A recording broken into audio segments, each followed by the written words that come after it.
How would you survive the purge?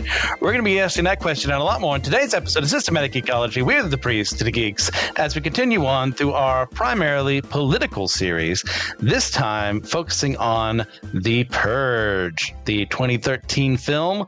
And I say we because it's not just me, Christian Ashley. I am joined, of course, by the greatest co-host not named, TJ Blackwell, Elizabeth Pangalangan and Clyde. How's it going, Pang? Hello, it's going pretty well. I can complain, but I'm not going to. There you go. Complain, but not gonna do it. I love it. Yeah. So, Pang, since this is our primarily political series, and I know that you were super prepared for this question. I'm so political. This is so great. Actually, I had lunch with a congresswoman today. Oh, okay. In political, I had a business lunch, so ready for political stuff. Okay. So, Pang, can you think of your throughout the different media you view of a bad actor within politics, not necessarily an actor, but someone who acted badly within a political setting? No, I don't know actors' real names. No, not actors. As an actor, as in someone acting within politics, whether it be fictional or real. No comment. So, okay. Then no, I really don't. I mean, I know some real ones, but no comment. Okay, you're going to refrain from that. Yes. That's I don't fair. choose a side publicly. Gotcha. You know, there's something admirable about that. Mm-hmm. I need to be a little better about that myself. I will be choosing Bask Om, and I'm sure I'm pronouncing that correctly, from Mobile Suit Zeta Gundam, where he utilizes hatred against Zeon in order to get the Earth forces of the Federation with the Titans to go a bit more draconian, a bit more fascist, and he gets exactly what he deserves in the end. So that's who I would be choosing for that. Now, moving on into the discussion proper. Hey, let's go through the plot of The Purge together. You want to start? I mean, yeah, it's a free 24 hours of doing whatever the heck you want. 12. Yeah, at night. Free 12 hours of everything, anything is legal. What is it, like 6 p.m. to 6 a.m., something like that, or 8 p.m. to 8 a.m.? I think it was 7 to 7. I was all up around that time. Yeah. Something like that. You guys get it. Yes. It's just a crazy scenario. Like someone thought about this. Yeah, we introduced to our family here the Sandons. The patriarch of the family, James, is in charge of like security firms and stuff like that, and is including security of people who want to protect themselves from the consequences of the purge. So he's making a buck off of people's, misery in that regard. His neighbors seem a little standoffish towards him. And in the middle of the night, he's got his family in their house trying to protect themselves. They're not participating in the purge. His son ends up hearing someone yelling for help who's being tracked down and tried to be murdered by people.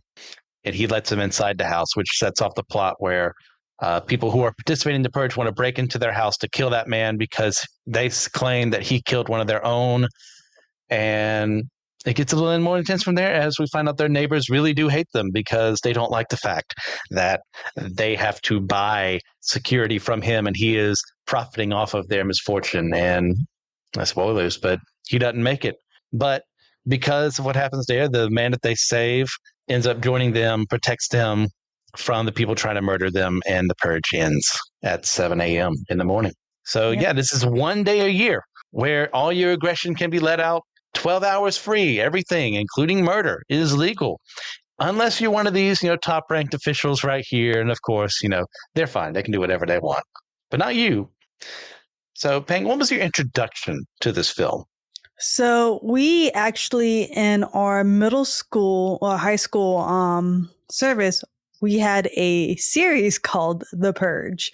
And so I know we're very... Thinking back, we've done some things and like the youth. I'm like, probably wasn't the best idea. So since we were doing that, I can't tell you a lot about the sermons. I mean, there was a point, but I was just a volunteer at that time.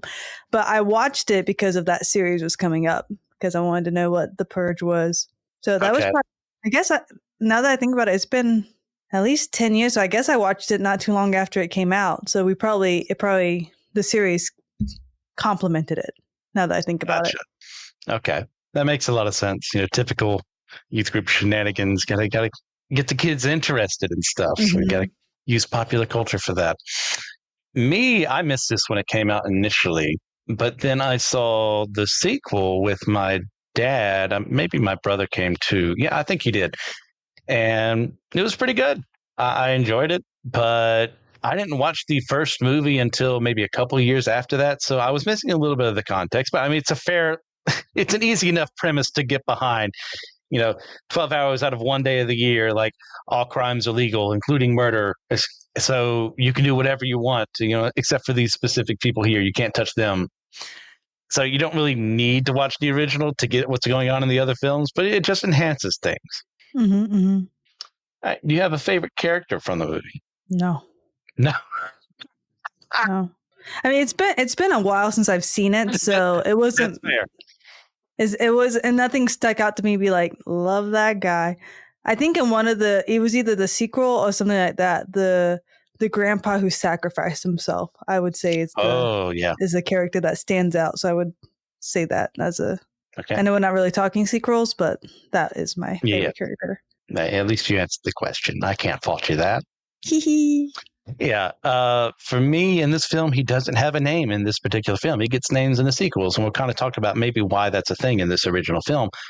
But the stranger, the African American man that I think the son's name is Charlie, that's into the house. I mean, there's this whole thing of part of the background here is like it seems like overwhelmingly the people who are being affected by this and being murdered the most are minorities. In that sense, he's taken into this white affluent house. And there's a whole struggle of, are these people actually going to kill me too? Are we going to learn to trust each other here? And his journey into like protecting the family and like as thanks for them saving him.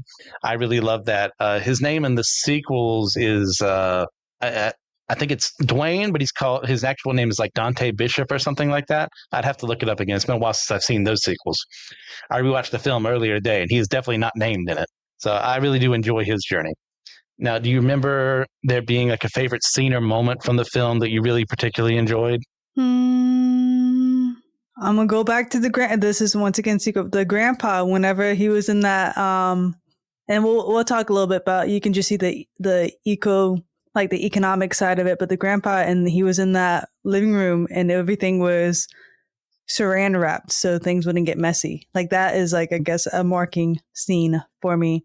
It wasn't my favorite. It was very sad, but it's definitely that's understandable. The one that like you'll remember it. If you don't remember it, did you even watch The Purge? Or do you not have a heart? Do you hate old people is my question. Well, I do know some people who don't like old people. So maybe they're part of that. Yeah. I'll not name names. I think I'm going to talk a lot about the sequel because I remember that one more than the original one. But they would literally it's all like The Purge night.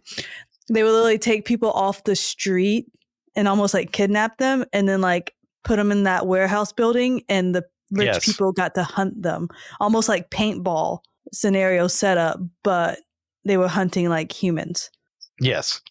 That is awful. Horrific. Yeah, that's a pretty good moment in that film. Mixing all my Purge films together. That's one of the first two sequels, I think. Mm-hmm. I think it was Election Day one. Whichever one. So yeah, I agree. That's a good one. Of course, we've got that scene where we meet our purgers as they all right, we gave you all that time to find that guy you saved in your house. Now we're going to break things down. And kind of proving that, his security measures are good, but if someone is extremely determined, they can break into a house and they can cause death and devastation. That's what happens at that part. But actually, it would be that moment.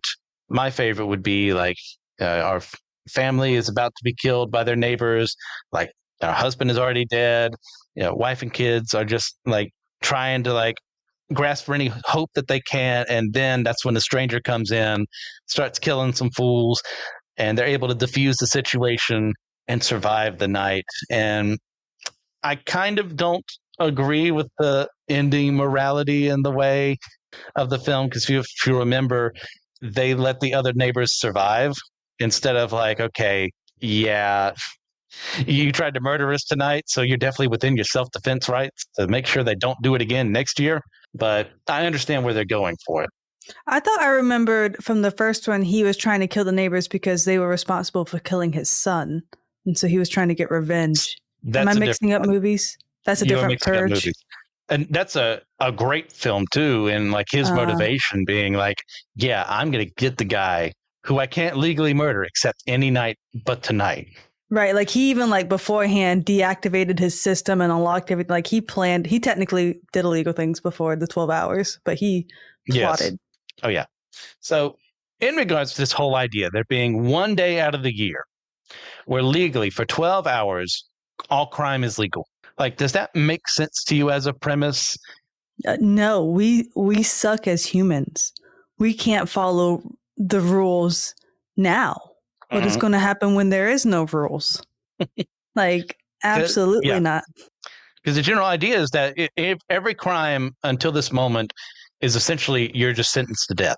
And there's no like legal system or there's not say there's no legal system. It's not in the same way as you're pretty much going to be in a like a Cardassian court kind of scenario. You're guilty and you're going to die because of this general idea of all crimes are equal. Therefore, all crimes lead to the same punishment, except on Purge night. So this is where you get all your excesses out. Like, what do you think about that idea? I think it's stupid. It just gives it gives people permission to go into the I guess their invasive thoughts, you know, like listening to like I mean we've all had like really negative thoughts and like in wishing harm upon people. Like, you know, whether it Yes. be for a split second and it could be as little as like I hope you get a flat tire on the way home or like hopefully nothing actually physically harming, but it just gives people permission to be evil. And so Mm-hmm. there's no guardrails. And so granted, even like when I saw like people in the purge and stuff like that, the people who didn't partake, they didn't portray it. They didn't partake out of an ethical reason. They partook out of they were too afraid or didn't want to be bothered or kind of like turning a blind eye reason, you know? Mm-hmm. Um, but yeah, no, that's stupid. And then it's just gonna honestly, I feel like if something like that did happen with the purge, it just gives it a reason to make the social gap even wider and permission to kill off the less fortunate people because the only people who are safe are primarily rich white people who can afford their safety. Like the lower Yep. class, as you said, are primarily minorities, and so that just kind of kills them off. But I do think it's not like entirely black and white in that regard, in that we have among the neighbors, there's an Asian member of that same private neighborhood. I believe there's a black woman who is one of the wives of one of the neighbors. Now, primarily white, don't get me Yes. wrong, But I'm but saying it's not like, it's that yeah, yeah, social gap that's going to keep yes. on. The rich is going to keep getting richer because we're killing all the poor people. Yeah, but my point being is that they didn't go that ultra huge liberal way of like Mm-hmm. only white people can benefit from something like this and say, no, no, no, there are rich people everywhere and they're just as disgusting regardless of race and gender. So I appreciate that. But an earlier point you brought up were those thoughts that just pop into our head is like, I hope he dies today, or I would like to kill you right now, or yeah, I hope you get that flat tire on the way back home so that you are completely inconvenienced, or hope the cop pulls you over for speeding and not for me. Those are all thoughts we've had. And the general idea behind the purge is like, okay, we'll act on them this one time. Yeah, get it all out your And system. Don't have self yeah, control. it's that the call of the void is one of those things kind of separate from these more ideas of the imp of the perverse. Call of the void is like when you're traveling in the mountains and you look over the side and you see, wow, that's a huge fall. What I could do is I could turn my car to the right and fall down and die. That's not necessarily mean that you have suicidal thoughts. It just means your brain is saying, hey, that's a possibility, be aware of the possibility. But the imp of the perverse is one of those things where we latch on to those ideas of that guy just passed me going 10 miles over the speed limit and I was already going faster in the fast lane. I hope something happens to him. I should probably do it myself. That doesn't mean you actually want to do it, Mm-hmm. but the temptation is there. That's the imp of the perverse, this more philosophical idea of giving into those instincts. And one thing that's kind of brought up here, they never used the term panem et circusum, but it's bred in circuses. If you remember from Hunger Games, this being, of course, where Panem gets its name from. The idea of, well, we can suppress everyone if we just give this one outlet here, the Hunger Games. But for the Purge, it's the Purge. Mm-hmm. So do you think, is it possible?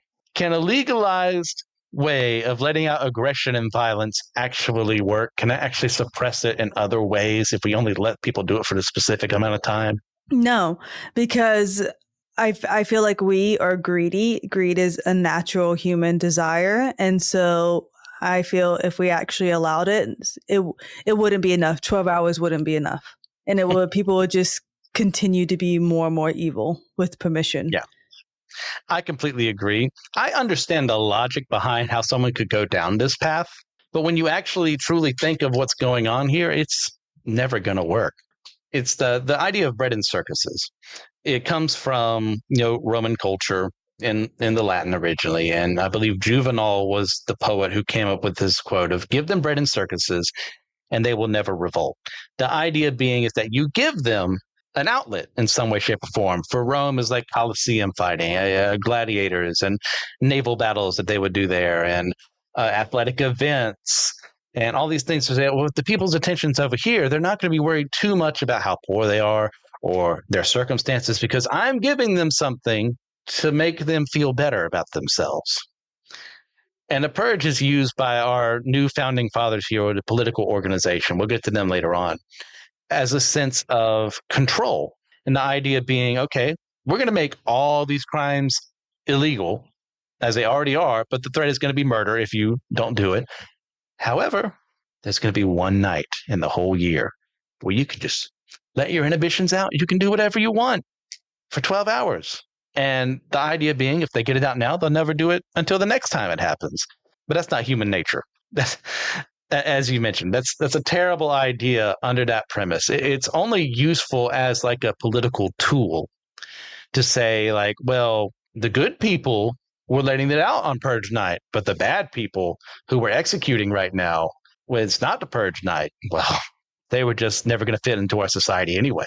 Yeah, you have to understand how evil like a human can be. And so you have people in today's society where we have serial killers, we have psychopaths, we have people who do heinous, unspeakable crimes, and pretty much every day is like their purge, And so just to be in the mindset that people will go crazy, you know what I mean? Like, I'm just to think that would happen. I would be on the side where I would just bunker down and wait it out. And the sad thing is, this is why I have trust issue. I wouldn't even open up my home to anyone because you never know who is a wolf in sheep's clothing who says they want sanctuary. Yes. So you let them in, and then boom, I'm now trapped myself with a killer who wanted to enact their deep, dark desires. Yeah. Like, no one. Oh, what if it was a spouse? You can't even hunker down with your spouse because what if they want that life insurance the next day? No one is trusted. I already have trust issues. I'm going to England or something, like, because it's just the US that does this. So I would literally just plan my vacation around the purge, like go to Japan, England, something. Well, it's interesting because there's one of the things in the sequels we eventually get is that the government's upset because not enough of the people they want, the undesirables, are dying. So you actually see the military actively engaging in that to murder the people they don't want around there, because most of the people choose to stay inside and keep themselves safe because they don't want to participate in something like this. So I think that's an incredibly optimistic thing from such a very cynical premise of allowing this night where people can just do whatever they want. So I really enjoyed as they explore this later on through the series, this idea of, well, who would actually participate? Well, probably someone who's only held back by the law, not their own morality. They just want to do this anyway, but now they have their perfect excuse. And going through, as we talked multiple times with the hearts of men, like, I'm a believer in original sin. There's not a single person who's named Jesus who was ever born free from that. It's our nature is corrupted. I see people as corrupted peoples, most of whom will work within the bounds of society as they're doing their own sinful things, even Christians. But there's those others who are like looking for excuses like this that would take advantage of something like this. But even in our depraved state, I think the films are right to say most people won't participate. Most people will just kind of look after me and mine. I mean, maybe I'll go to Tiffany's and get me a new necklace, but then that requires me going outside and risking my life. And is a new necklace worth risking my life? It would have been the Diamond Pikachu one specifically. Oh, No, of it's course. not. Of course. But it's not worth it. Consider subscribing on YouTube, where you can get some other stuff. You get exclusive series like our comic book catch-up, Manga Mustard, Drinks with Tejas, and a companion series we do each year to go with our annual theme. You also get access to Friday Night Frights and Wednesday Night Weeaboo and Spidey Swing Bys with Christian Ashley. You get access to other exclusive shorts, like what I'm going to be doing soon are non-canon, where I'm going to be reviewing different IPs that are outside of canon from our favorite fandoms or the Bible and discussing whether or not it should be canon. You also can get a short of Will's Wednesday pull list. So if you're into comic books, Will goes through his favorites of each week's pull list for himself. You also get other bonuses over there. Most of our surprise content we'll put straight to YouTube going live over there that you can check out. And a lot of our regular episodes are also posted on YouTube if you just want to see our smiling faces. Yeah, because you got to think, like, I'm participating, but so is everyone else who is outside. Dude, So they literally just go hood rat hooligan, like so much damage. And then like I think about too, because everything is destroyed. So granted, it doesn't even get into that, but what about the insurance? Does insurance kick in after Purge night? Like with all the recap and the loss and the stolen, like that can't be good for the economy. Yeah, that's one thing that you kind of have to think of when you have the initial idea. It's like, okay, we could allow this for one night, but then you got to think, all those things are legal. Arson is legal. Destruction of private property is legal. That's going to cost a lot. And of course, not to mention every single hospital is going to be overflowing with patients the next day. The homeowner's insurance doesn't want to pay for your roof now after a hurricane. Like, how are they going to want to repair your house after the purge? I mean, in that sense, it's probably they would charge you for being under the effects of Purge night and saying it's an extra fee on top of everything else. So insurance is already hard enough to pay for. Now you have to add that extra fee for that one night a year where something could happen to you, but do you really want it to be the thing you don't pay for just in case something happens?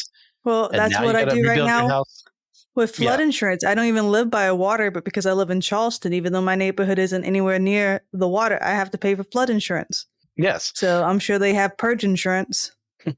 And that's an incredibly predatory thing that insurance companies will do in that scenario. And it's perfectly legal to do it that way in our modern society because... And it's just another how the poor gets...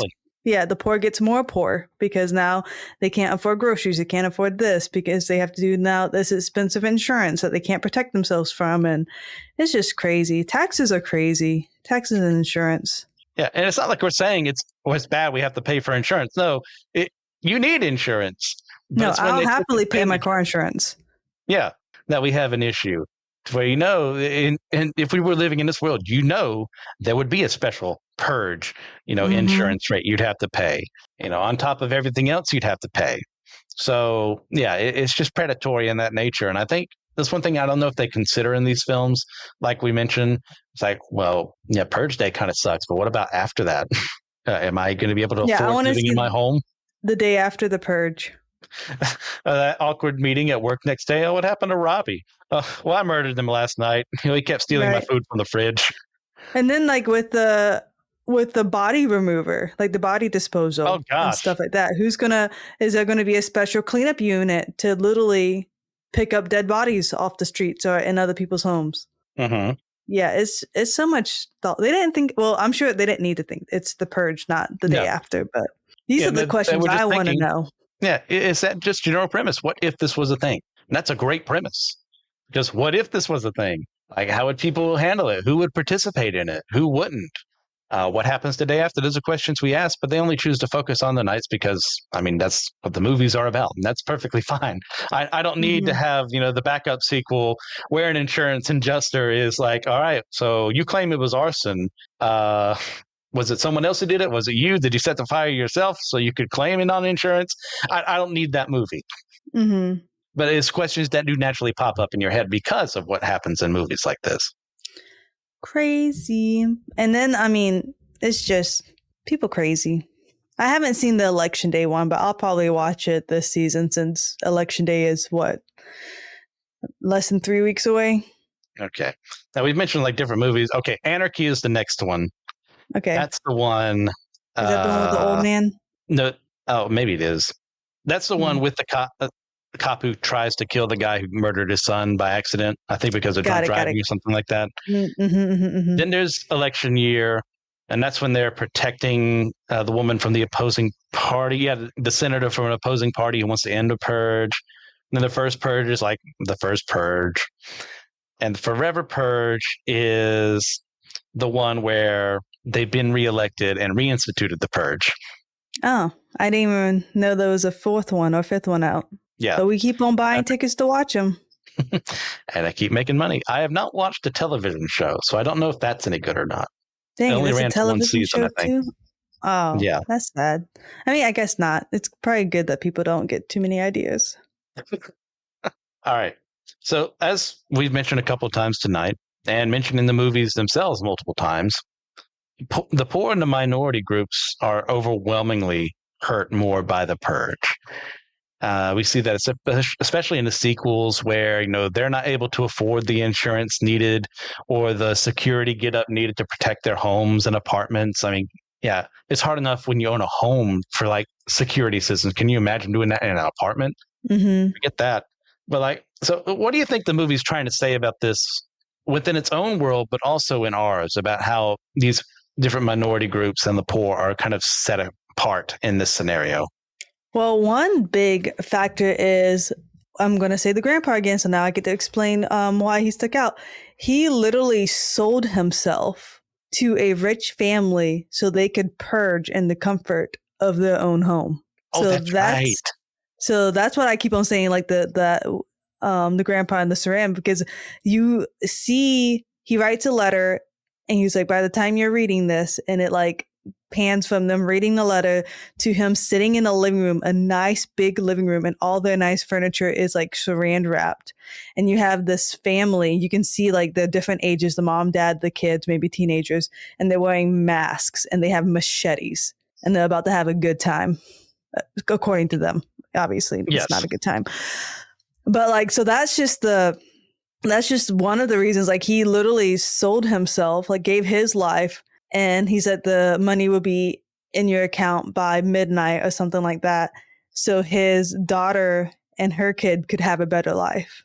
So the fact that, I mean, this is why it's similar. Like you have kidneys on the black market. Like they want something. They will, even if without the purge, they would find a way to buy them. I mean, look at the trafficking scenario all throughout the world. It's just so sad. But he felt this was the best. He's like, my life is so worthless. I can give them a better life. And then, like we were saying, only the wealthy can afford these security systems. Just kind of doing that gap as well. And then a lot of the time with the minorities or with the lower class, they feel like they do not have a voice. They feel unseen. They feel abandoned. They feel like they are taken advantage of. So they have more aggression when it comes to purge night, meaning they are going to act a fool because this is their time to get revenge and almost feel human, because a lot of times we do the socioeconomics scenario where we associate wealth with identity or wealth with power. And so for this 12 hours, there's no status. There's no hierarchy. Like whoever's on the streets are equal. And now they get to be top dog for the first time. Granted, there's still like, there is, but I'm saying like but they're not people on the street. Yeah. For the people, I'm talking about the lower class. They're not thinking full circle. You know what I mean? I'm talking about like in their mind right now, they are top dogs. So they're going to go get theirs and they feel like they are invincible. Granted, it's those lower class people that you have the military scooping them out and kidnapping them to go to the rich warehouse where they get hunted like dogs. So they're not as invincible as they think, but this is where the gap keeps on getting bigger. Yeah. No, that makes perfect sense to me. I think these are films where it could easily be done in a way that's so very preachy and, in your face. It's like, this is how we treat people now.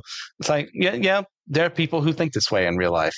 And that's awful and terrible, and they need to be voted out of office. But under the premise of what this movie sets, it's the idea of the inferiors are the ones being taken advantage of by their supposed superiors who aren't even eligible to be hurt by this. So it's a very, as it often is the case when laws are made, selective in who gets prosecuted for stuff or who gets affected by things. Of, they're get rid of a business in this town because it'll promote industry elsewhere or what have you. But for the people under the purge, yeah, of course it makes sense that the poor and most minorities would be affected by this. But it's also handled very effective. It's like it gets a little worse as the franchise goes on. It's like pretty much just white people being evil. Mm-hmm. But like in the first film, they do a good enough job. It's like saying, hey, everyone is just as capable of doing this. Affluent people, regardless of race or gender, can do horrible, evil things. But the fact of the matter is, when you actually look at the numbers, more of the people getting hurt by this are not going to be your middle class plus white people. It's going to be people of color who suffer from this the most. And that's what we get from the Stranger Story. And I think what's important there is that in the first film he doesn't even get a name. Mm-hmm. Like, it's only sequels where he gets a name, and I think that's done deliberately. I mean, because if I were trying to make a point here as a writer, I would do that, because they never once ask him his name, I'm fairly certain. He's just someone who kind of represents everyone who could have potentially been a victim of this night, who just happened to get to a place where he could be safe for a little bit. And I think that's done extremely well, because the stranger serves that role of the one being oppressed, but the one who also takes a role to stop the oppressor. And I think that's done extremely well. Yeah. I barely even remember that character, let alone his name, like you were saying. Yeah. It's just, well, I want to go home. I am home, but I want to now rewatch all the purges, because I'm like, this stuff is really messed up. Whoever dreams of the purge and wishes this was a reality, I am afraid of you. Yes. All right. So next up on our docket, we have Ethan Hawke, James Sandon, who makes his money selling security measures and protection for people to help them survive the purge. And as we find on the film, this is the reason his neighbors want him dead, as it costs them a lot to be able to save themselves during the night, even as they themselves are quite rich and better off in this private neighborhood with a gate and everything that they could possibly use for security. So in your opinion, how right are their claims that he's evil for profiting off of that? They stupid. No one gets a free cake when I make a cake, and I'm not going around being evil. It's just business. You create the technology to protect yourself. You do it. You install it. You protect. Like, no, it's just business. Don't be upset. Y'all got the money anyway. I think the issue being here is that they're misplaced retribution. They can't go after the people who made the purge, because by the very law, they're exempt. So they pick someone else who profits off of it, who, by the way, has every right in a capitalistic society to do what he's doing, because there's a need for his services. That's why he can make the money he makes. I'm not mad at the person who did my granite saying you're evil for charging me to give me granite countertops. No, I wanted a nicer kitchen. And that's why, like we talked about insurance companies earlier, they're not evil entities in and of themselves, because they are providing a service. It's when they take advantage of that there's an issue. And we don't see like their, receipts or anything for how much he's charging. You could argue maybe if we had seen something like that and show, okay, yeah, this should be this price and he's charging this, they kind of have more of a point. Supply and demand, go somewhere else. Yeah. There's surely someone else. He surely doesn't have a monopoly on this idea. And if he does, well, that's a separate issue that needs to be addressed. So yeah, they can't affect and attack the people who made the laws. So they're going to attack someone else just to feel better about themselves. And there is a scene where he's like, with his wife talking about how, hey, I never once thought we'd be able to afford a boat or something like that. And because they're making money, they can think about those things, which concerns you and I don't really think about that often. You're way better off than I am, with you and Taylor dual income versus poor seminary student. But still, at the end of the day, I'm not thinking, man, I could get a second car, or I could get, a boat or something like that. It's like, no, we're just thinking about financial responsibility. And when you have more money, you can think about stuff like that. Mm-hmm. So he's not evil for having money. No. Yeah. All right. So next up, we have Charlie, the son, who's a very, very creepy child. He's so creepy looking. Don't trust him. I wouldn't even trust my own kids if the Purge was real. I'm going to be honest. All right. We have separate panic rooms for everyone today. Yep. Sure do. I ain't opening my panic room for nothing. So you go to yours. Anything happens, I got trust issues. Yep. They might want their inheritance early. Hank says, if anything bad happens to you, it's okay because Good Samaritan laws aren't in effect tonight. I don't have to worry about what happens. Nope. You guys will each go into your panic room for 12 hours. You got your snacks. We can have a little camping toilet in there or something. You'll be fine. If you make it, you make it. I mean, no, it's going to be foolproof. But if you leave and die, that's your problem. Because Mama ain't leaving. What a wonderful matriarch you're going to make one day. I really am. Are we going to go to the vacation in Italy or something? Okay. Depends which one is cheaper. I can't remember if there's like a line in one of the later films that says like they don't let people leave the country or something, or maybe the really rich do or something like that. But you got to think like, wouldn't that be a thing? Like, okay, those who can afford it, time to go on that vacation we always thought about. Yeah, but it's those who can afford it because out of international vacation, it's not cheap. Yes. And I'm sure as a plane can do, the airline can price gouge the tickets. Oh, week before, a week after. They do that with hurricane evacuations. Hotels can price gouge. So once again, only the rich can afford to escape or be safe. Yeah. But to go back to Charlie. So his actions in the first film are that he hears a man in distress and against all rationality, but for the purposes of actually saving another person's life, he lets that stranger inside of his house, not knowing if he could be faking it or anything like that. He just chooses to let him in. Kids better. That's why we're in our panic room. No. As opposed to his parents, who, when they're met by the purgers who want the man and want to try and kill him, they try and sell him out to save their own skins. Absolutely, but this ultimately saves the life of most of his family. So I'm hearing something from you that you may not like the idea of his charity. So what do you think? What if that dude was a killer and he was going to kill the whole family? Granted, it worked out in their favor.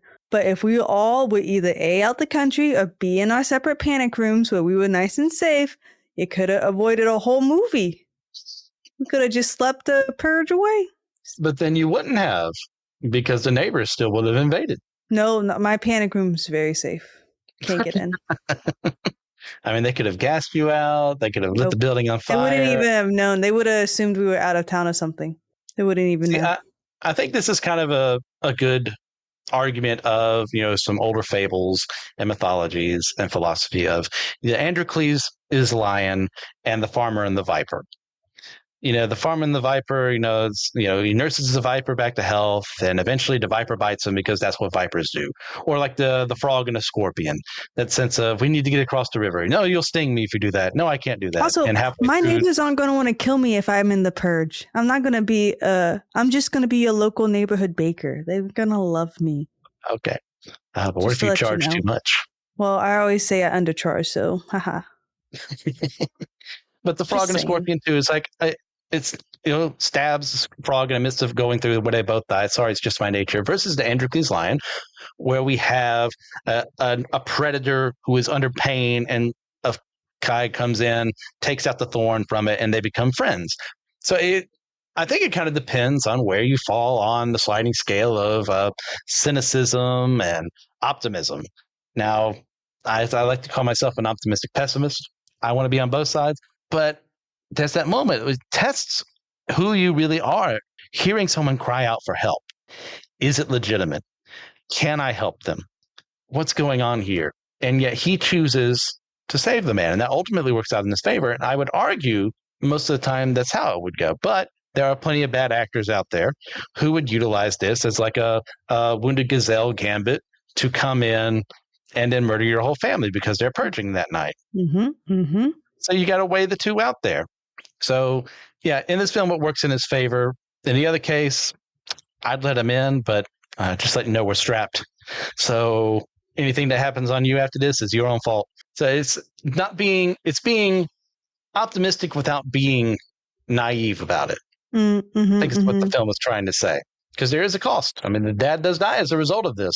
But you can also argue that he is suffering from bystander syndrome.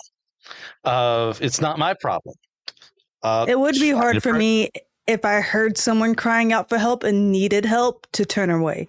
That's why I'm not even going to put myself in a position to overhear them. I'm going to be deep in my panic room. Is going to be soundproof. She's going to be wearing her noise canceling headphones. We're going to be just watching anime with some snacks. It's going to be almost like a mommy retreat. You can do what we do anyways and watch anime illegally and it'd be okay. Yeah, I mean, Purge is 12 hours. Yeah, 12 hours a week. Maybe all the sites they recently took down will come back with anime. 12 hours of binging. Maybe that's what you do on Purge night is that's what I'm doing. Download every episode because, well, I was on Purge night. I already downloaded it. It's fine. Yep, absolutely. There we go. I found my Purge. All right. So we mentioned the new founding fathers. They're the ones who are actually elected in. They were running under the premise of letting this happen, of creating the Purge. Very, very radical political group. They're not, they're not Republicans. They're not Democrats. They're created for the sake of the film. I would probably argue they're more on the conservative side of things. I've seen arguments for liberal as well, but that's where I stand on this. So what do you think that this group being voted into office is saying about our current political climate? And remember, this happened first in 2013. I don't know. Isn't conservatives more like pro-life? So I would say they're more liberals. The hope would be they were, but this is more the ultra conservative way of getting rid of minorities and wanting only proper people in place in government. You can interpret that as you will. So that's where I would go. That it's more an ultra alt-right conservative versus an actual conservative. Okay. And repeat your question so I can answer it properly. Oh, yeah. Yeah. So what do you think that is saying about our political climate, both in there and now? I'm saying, and as the congressperson said today, I'm not saying their name because a lot of people don't like them and I'm indifferent, but she was bashing people, pretty much saying there's dumb people in leadership. Yes. And so she put it great because a lot of people would say she's one of them, but we have dumb people in leadership today. And I'm sure like with either side, you know what I mean? So it's less, I was talking to Taylor about this, and today I feel like it's less about policy and it's just now popularity and influence. And so once again, you can even see with this happening, nothing surprises me that will get passed. I think I've said before on the show, I've been a registered independent since I had the right to vote when I was 18. And even as jingoistic as I was as a very young man who was, for the most part, going to vote Republican, I could never align with the Republican Party because I saw things in there that I didn't like. And I most definitely wasn't going to be a member of the Democratic Party because there are things I really don't like about them. So that's been my private form of protest ever since I've been able to vote, is just be that registered independent who will vote according to conscience. And you can agree or disagree regard that. But for there to be a party like this that out and out says, here's what we're going to do, and people vote for it, I can see it happening.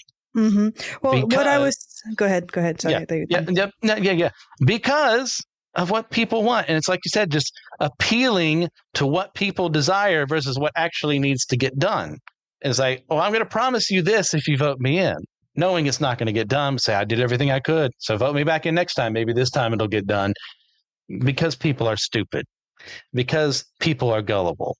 So people with that more sociopathic mindset take advantage of that. And I'm not saying that every politician is a sociopath. That's a completely wrong thing to take away from this. But there are people who utilize this for their own ends who will act in that manner because they know they can get away with it, because they know people will keep voting them in. If they say these outrageous things, I'm not talking about one particular party over another, then they keep getting elected. Go ahead, Beck. So I was watching, because I watch and I educate myself on both sides and just both stances because, you can't just align with, as you were saying, just one and be blind.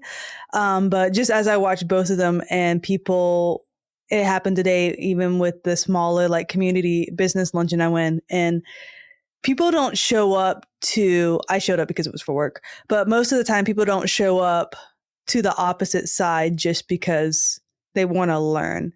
They go, Yeah. like, people are going to sit in what they want to hear. And so very few people will actually hear the opposing side to make an educated decision. And so as I'm watching all these rallies on all parties, with local and national government, as they're giving speeches, you hear the crowd go crazy, but you're preaching to the same, like, you're preaching to your people. You know what I mean? Everyone's going to agree with your policies because no one's there to like listen to anything else. They're there, it sounds like, more for the person than for change. Because if you really want change, you need to see, well, who's going to actually put some thought through it, who's going to have a decent plan. And really, change starts mostly with local government than national. But people don't like to hear that kind of stuff. Yeah. Well, it's not exactly the same when it comes to politics, but definitely when it comes to scripture. And this is not our verse of the moment today, but I just happened to think about that when you were talking. And it's 2 Timothy 4:3. I'll read this from the ESV. For the time is coming when people will not endure sound teaching, but have itching ears. They will accumulate for themselves teachers to suit their own passions. And in verse 4, it will say, and will turn away from listening to the truth and wander off into the myths. Now, that's, of course, talking about doctrine and stuff like that. But the general premise of politics comes in there, too, because, I've got this itch that needs to be scratched. Well, this guy scratches it for me. Why would I ever go to the person who wasn't, scratching my ears and making me feel good? Why would I listen to what they have to say? Now, obviously, you don't listen to false teachers in the spiritual sense, but in the sense of politics, both sides typically have good points they bring to the table. There's a reason people vote for them. But that doesn't mean we just selectively listen to them simply because they scratched our ears once. Yeah, we'll see. It's interesting. I was telling Taylor this today. I was like, man, I love like government and policies and stuff like that. It's so entertaining to me, but more so I enjoy observing and watching people fight over dumb things because honestly, I don't have a dog in a fight. I enjoy educating myself, but I really don't have a dog in the fight because I told you I took a quiz one time and it's funny, but I aligned more of communism. I was like, you know what? They're just going to do whatever they want to do anyway. And I'm going to go with the flow with whoever gets elected. And that's truly how I feel. Granted, I do believe in the power of voting and change and stuff like that, but I'm just so laid back and I have opinions on policies and on the people and stuff like that. But that's why I keep it to myself because there's no point in debating to anyone. And I'm going to go with the flow. So if the purge happened, if they announced today, all right, we're purging, I'm like, well, let me start planning to go with the flow because this is what happened. This is just the world we live in now. I'm going to adjust. I find that very amusing. Not only because but what else are you going to do? Yeah. What else can you do? I think the last time, I took a really good quiz on this, on the 4 political spectrums, the quadrant there, I was slightly to the right, authoritarian right, but also close enough to the line of being authoritarian left. I refuse to retake it. I like my communist answer. Yeah, because I was only a couple, lines high from not being, just completely central. It just amuses me. So, yeah, in regards to this, on a separate topic, what would be the crime or crimes you chose to commit on Purge night, Pang, other than what we mentioned earlier? Robbing a bank so I can pay off my debt and get ahead in life. 100%. Right. Robbing a bank. Okay. Yes. Or a jewelry store. I just need maybe $500,000. I don't want to be too greedy. Okay. Just a good $500,000. I could pay off the land I bought. I can buy a nice house. I enjoy it. And then of course I would have to afford that expensive James Sandon security system, but $500,000 can get me that. So I just need to rob one time, figure it out. Okay. Mm-hmm, now me, and this is another thing I don't really think about in the film because they focus primarily on the murder part, but I'm committing some tax fraud, man. You better believe that, I gave $30 billion to a charity and I'm going to sign that paper right there and get it notarized on that night and all the tax benefits coming back my way, or going to the bank and saying, all right, put this much in my account, or I'm going to write the letters that say it's legal and get everything, dotting the I's and the T's, because of course people are going to commit that and that's going to ruin the economy, which, by the way, I don't think we mentioned that's one of the reasons why they do it is to promote the economy. But when you actually think about it, all it would really do is hurt because you're killing off potential buyers and stuff like that. So yeah, I'm sure insurance fraud would be up there. What else would I do? Definitely not into the murdering thing. I wouldn't even do vigilante justice. No, yeah. What happens in the next film? I'm not even trying to help people. One purge, if I'm really bored, I might break into people's houses and make their socks sweat or something if I really don't like them. Just to do minor inconveniences just to screw with people because I'm petty. But yeah, that'd probably be about it. Mm-hmm. All right. But even then, I probably wouldn't even go out to rob the banks because I know I'm gonna just get killed on the way there or back. Yeah, so I'm gonna just stay that's the put. risk. Yeah, I'm not that graceful, I think, or sneaky. So I would definitely get killed. And then how many people are gonna there's so many banks, so many jewelry stores, so they're gonna have the same thoughts too. So I'm just staying home. Download some illegal anime. Bad? There you go. Before we wrap things up. Okay. Nope. As far as rating and reviewing, what do you think? Out of 10, what would you give The Purge? From what you remember. It highly entertains me, and I want to watch it again. So I'm gonna say an 8.5. Okay. Yeah, I'm giving this a 7.5. It's got a strong premise, and I think one of the things in the premise is that it doesn't go far enough. That's why I'm glad the sequels exist, because we get to explore more of the world and how other people are affected by it. But it's a solid enough start. So yeah, 7.5 for me. Mm-hmm. Okay. Now, as we head to the wrap-up, you couldn't name a bad political actor. Could you name a positive political actor, fiction or real? I'm going to choose Stanislav Petrov as a good political actor. If you don't know who that is, he's not the only one who was involved in the process, but he's one of the people on the Soviet side of things who prevented the nuclear war from happening because their systems and radar were detecting nukes coming from America. But they realized there was only 4 blips on the screen and that didn't make sense. So he was one of the people who made the decision not to retaliate, which was good because that was a computer error and not the United States actually sending nukes their way, thus potentially preventing a nuclear war from killing every single person on the planet. So I would put him as a good political actor. What do you think?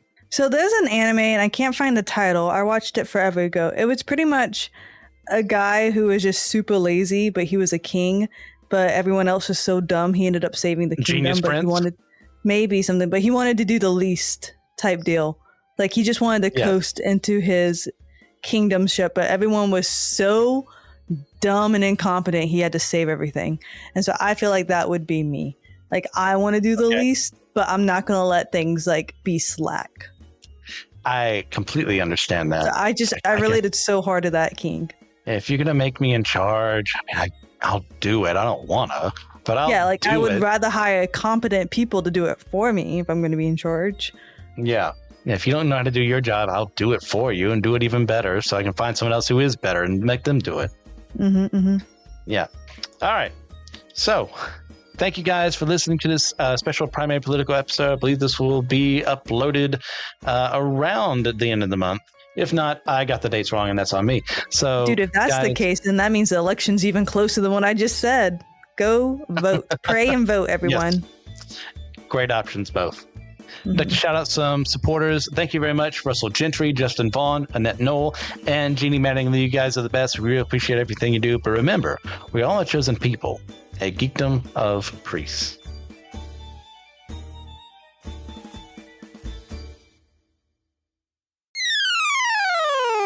Do you love systematic ecology as much as I do? Of course you do. So why don't you hop on over to the Systematic Ecology shop and get yourself some merch. We have clothing like hats, extra soft t-shirts, sweaters, hoodies. We even have glassware and mugs. One of my favorite coffee mugs that I use every morning is a coffee mug that has on it, share the faith, share the geek. Yeah, I get my geek on first thing every morning, thinking of systematic ecology. And I know you need to hop over there and get you some merch, represent us out in the wild, out in the public, and let people know that you too like to share the faith and share the geek.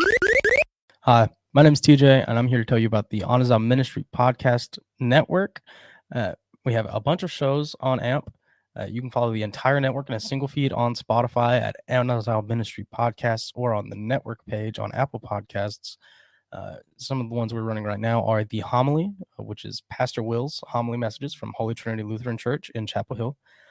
We have the Whole Church podcast, which one of my favorites. It's where myself and Joshua, we interview leaders from different denominations and backgrounds to work for a full church unity, Big C.